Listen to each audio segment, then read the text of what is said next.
Assalamualaikum warahmatullahi wabarakatuh. Pada kesempatan kali ini saya akan jumpa lagi ya dengan kalian, yaitu pada pembahasan selanjutnya tentang pendidikan agama Islam dan budi pekerti kelas 9, yaitu tepatnya di kurikulum 2013 revisi 2018. Pada kesempatan kali ini kakak akan berbagi informasi ya pada bab 2 ini, yaitu tentang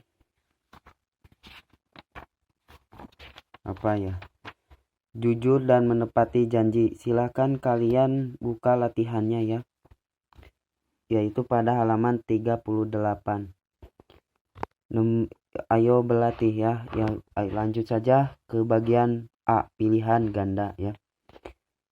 Nomor 1, sifat orang yang berkata sesuai dengan kenyataan disebut A, rajin, B, malu, C, jujur, D, santun. Kalau kita bahas satu-satu ya, rajin itu adalah orang yang selalu belajar dengan sungguh-sungguh serta tidak merasa lelah sedikitpun. Yang B yaitu malu. Malu adalah menahan diri dari perbuatan yang tercela ya. Jadi takut akan hal yang mendapatkan kemungkaran. Jadi menutupi ya. Yang C jujur. Jujur adalah berkata sesuai dengan kenyataan. Yang D ini santun. Santun itu adalah bertutur kata yang lemah lembut ya. Jadi jawaban yang tepat yaitu C, jujur. Nomor 2, orang yang berkata dusta merupakan salah satu tanda A, munafik, B, tamak, C, ceroboh, D, takabur. Jawaban yang tepat yaitu A, munafik ya. Karena ciri munafik itu ada 3, yaitu yang berkata apabila berkata dia dusta, apabila dia janji ingkar, dan apabila dia diberi kepercayaan mengkhianatinya. Jadi jawaban yang tepat itu A ya, munafik. Nomor 3, menurut Quran surat Al-Imran surat ketiga ayat 77 bahwa orang yang melanggar janji dan sumpah kepada Allah SWT akan mendapat balasan yang setimpal. B, ampunan dari Allah SWT. C, keringanan hukum dari Allah SWT. D, ajab yang pedih dari Allah SWT di akhirat kelak. Jawaban yang tepat itu D, ajab yang pedih dari Allah SWT di akhirat kelak. Nomor 4, di bawah ini yang merupakan salah satu manfaat jujur adalah A, mendapat tantangan dari orang lain, B, hidupnya susah, C, dipercaya orang lain, D, mudah diperalat oleh orang lain. Jawaban yang tepat yaitu C, dipercaya orang lain. Kalau A, B, dan D yaitu dampak dari orang yang tidak berkata jujur ya. Jadi jawaban yang tepat yaitu C, dipercaya orang lain. Nomor 5, Quran surat Al-Ahzab surat ke-33 ayat 70 menegaskan bahwa Allah SWT menyeru orang yang beriman untuk A, bertakwa dan berbuat kebaikan, B, bertakwa dan berkata benar, C, berkata benar dan rendah hati, D, beriman dan bertakwa.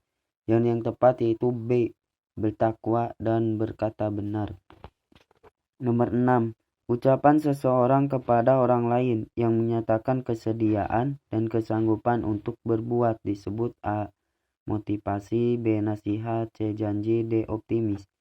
Kalau motivasi yaitu sebuah penyemangat.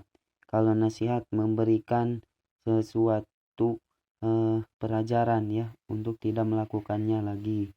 Yang C, janji yaitu menyatakan sedia, jadi sanggup disedianya. Yang optimis ini adalah berusaha bersungguh-sungguh. Jadi jawaban yang tepat yaitu C, janji. Nomor 7, seseorang yang ingkar janji berarti memiliki sifat A, takabur, B, riya, C, hasud, D, munafik ya. Seperti yang dibahas di nomor 2. Jadi jawaban yang tepat yaitu D, munafik ya. Nomor 8, berikut ini merupakan salah satu akibat ingkar janji bagi diri sendiri adalah A, berbuat dosa besar, B, pertengkaran, C, permusuhan, D, muncul kebencian. Kalau kita bahas satu-satu ya, berdosa besar adalah orang yang merasakan dirinya ya, jadi untuk diri sendiri bukan untuk orang lain. Pertengkaran, permusuhan, muncul kebencian, ini adalah dampak yang ditimbulkan dari orang lain. Ya, nomor 9, menurut hadis riwayat Bukhari, orang yang terbaik di antara kita adalah A. Orang yang tidak punya janji, B. Orang yang selalu ingat janjinya, C. Orang yang paling cepat menunaikan janji, D. Orang yang paling baik menunaikan janji. D. Ya, orang yang paling baik menunaikan janji. Nomor 10, apabila berjanji sebaiknya mengucapkan A. Subhanallah, B. Insyaallah, C. Astagfirullah, D. La ilaha illallah. Kalau kita bahas satu-satu, subhanallah ini untuk menggambarkan kita akan terpesonanya suatu hal. Misalkan kita mendengar suara kori yang bagus ya, kita mengucapkan subhanallah. Kalau insyaallah ini untuk berjanji ya, misal kita tidak sanggup ya, itu kan harus mengucapkan insyaallah ya. Astagfirullah ini ketika kita melihat hal yang maksiat. Yang D. La ilaha illallah. La ilaha illallah juga ini digunakan untuk menghindari kita dari menduakan Tuhan ya. Jadi ucapkan ini yang B ya, insyaallah. Bagian B, nomor 1, jelaskan pengertian jujur. Jujur adalah berkata benar dan sesuai dengan kaidahnya, kenyataan ya. Nomor 2, bagaimana menurut pendapat kamu apabila ada seorang teman berbohong kepada orang lain?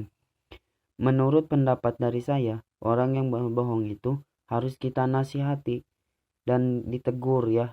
Supaya apa? Supaya tidak terbiasa dalam berbuat jujur, dalam berbuat berbohong ya. Nomor 3, berilah contoh perilaku jujur dalam bergaul dengan orang lain. Banyak ya. Yang pertama, misalkan ketika kita menemukan sesuatu ya bukan milik kita, kita mengembalikan. Nah, itu adalah merupakan sifat jujur. Yang kedua itu tidak darmaji ya.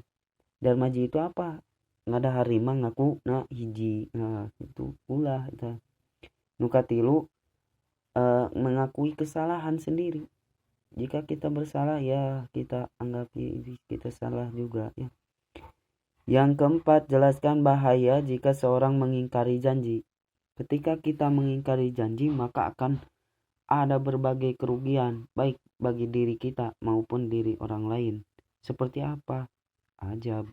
Kalau kita misalkan berjanji ketika kita lulus ya ujian, jika kita lulus maka saya akan berpuasa misalnya. Ketika kita mengingkari maka akan timbullah ajabnya. Yang kedua yaitu akan membibitkan permusuhan ya, akan juga bisa putus hubungan kekeluargaan, bahkan akan saling menghina, saling mengejek dan sebagainya ya. Nomor 5, bagaimana menurut pendapat kamu apabila ada seorang pemimpin yang mengingkari janji? Ya, menurut pendapat saya, jika ada pemimpin yang mengingkari janji, maka akan timbulnya sebuah kerusuhan. Adanya marah rakyat ya, akan terjadi kekacauan intinya ya. Itu sekian dari saya. Terima kasih atas perhatiannya. Mohon maaf bila ada kesalahan kata-kata. Assalamualaikum warahmatullahi wabarakatuh.